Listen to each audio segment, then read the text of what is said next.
Hi, welcome back to Ritzy Ventures and welcome to episode 7 of my Vietnam series.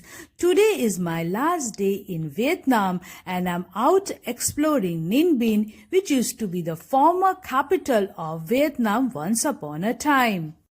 It has been drizzling since morning, but rain is never a deterrent for a travel enthusiast like me. In this episode, I will cover my trip to Bai Dinh Monastery, boating and cave visit in Trang An, and my trek to Mua Caves. I will also cover how to plan your trip to Ninh Binh, which route to take for Ninh Binh, so watch till the very end.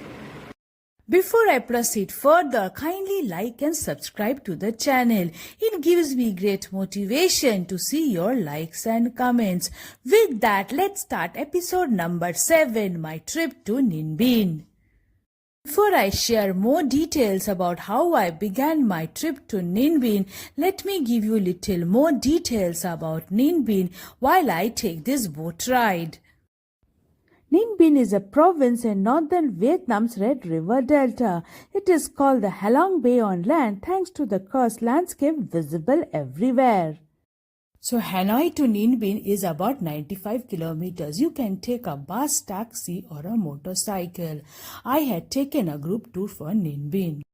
There are these 3 routes to choose from for Ninh Binh, as you can see them on the screen. I chose the third route as Tam Kok is supposedly more touristy. In comparison, Trang An looked more captivating to me. I also wanted to see Bai Dinh Monastery. I never miss a chance to see any monasteries or museum wherever I travel. Depending on what you want to explore, you can choose the route you want to take. Now let's discuss the cost of the trips.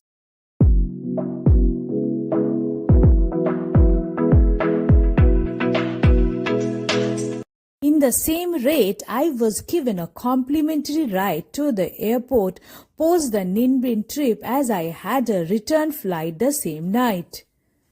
How to go about booking your trip to Ninh Binh? You can book an individual or a group tour through your hotel or tour operators as well as apps like Klook or Booking.com. I had booked them through my hotel.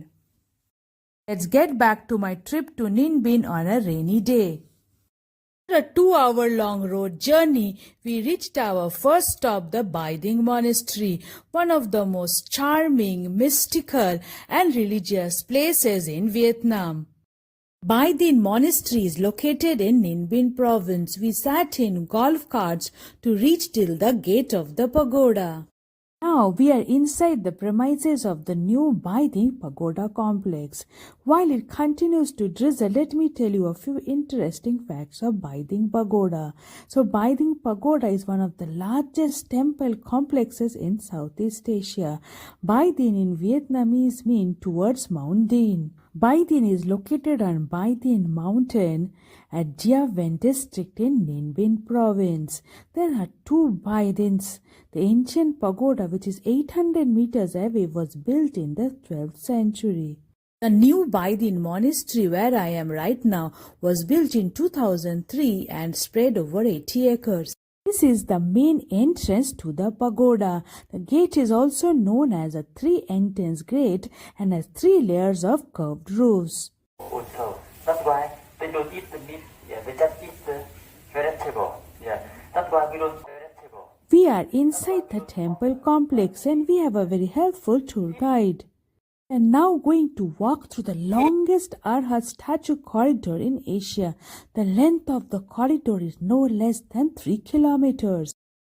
It has 500 Arhat statues on both sides, which is the largest number in Vietnam. Arhat means the one who has attained nirvana. The statues are all monolithic and each has a different shape and expression. If you notice carefully, you will see that the knees of the statues are black. That is because the devotees rub them for good luck. This is the bell tower. It looks like a lotus from far. It has Vietnam's largest bronze bell weighing 36 tons. This hall is made in iron wood and houses a statue of Bodhisattva which has 1,000 eyes and hands. The statue of Buddha Sakkamani, weighing 100 tons and a height of 10 meters. This bronze statue is considered the largest gilded bronze statue in Asia.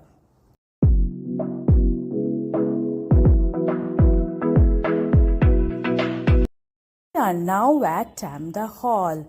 This has the most impressive architecture. It houses 3 statues of Buddha which represent past, present and the future.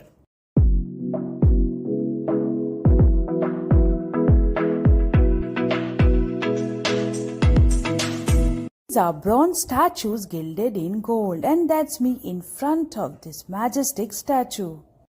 This tower has 13 floors and displays relics of Buddha from India.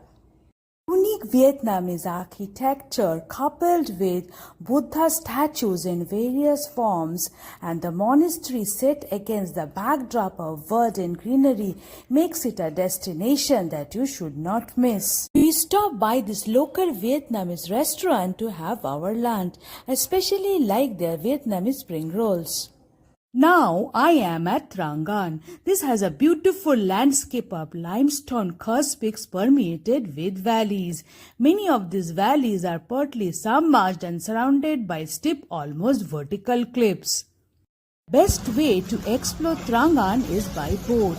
Our tour guide guided us to hop into one of these boats which took us for a 3-hour-long ride. As you can see, we were using umbrellas given by our boat lady as it was pouring. Let me introduce you to the boat lady who kept rowing for 3 hours amidst the downpour. Say hello! Hello, xin chào.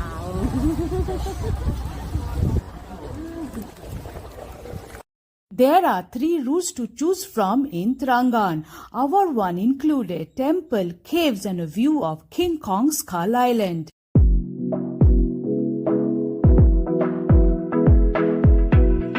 The cave visits were particularly thrilling. Some of the caves were so low-lying that we had to duck our heads to navigate through them.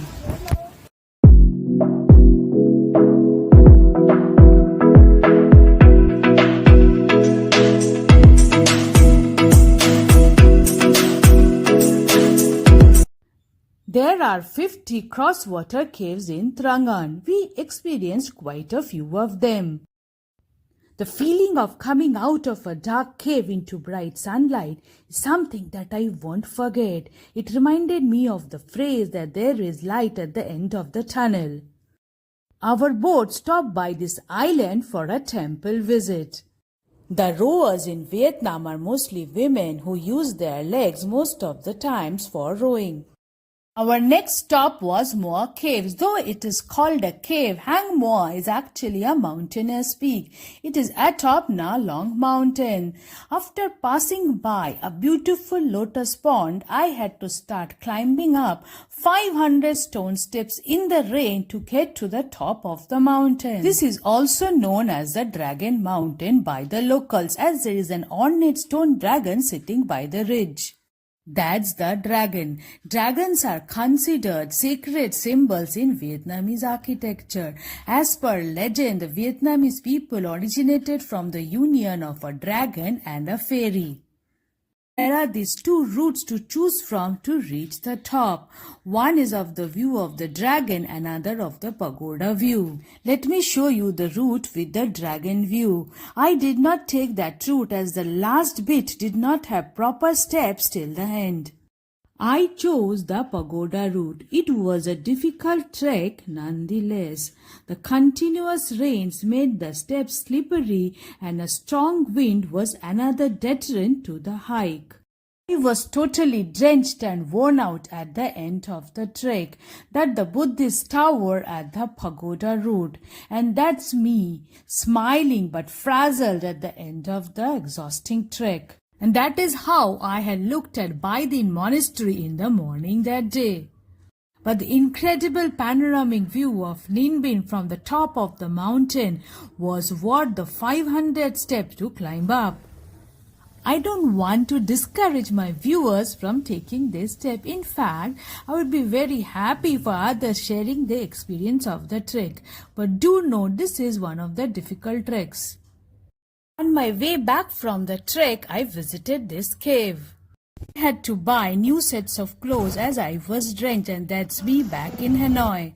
I had a return flight the same night where I took a flight from Hanoi to Kolkata. After a 4-hour-long layover in Kolkata, I took a flight to Bangalore, where I stay. So thanks for watching. Don't forget to like and subscribe to the channel and to catch me in another new destination soon.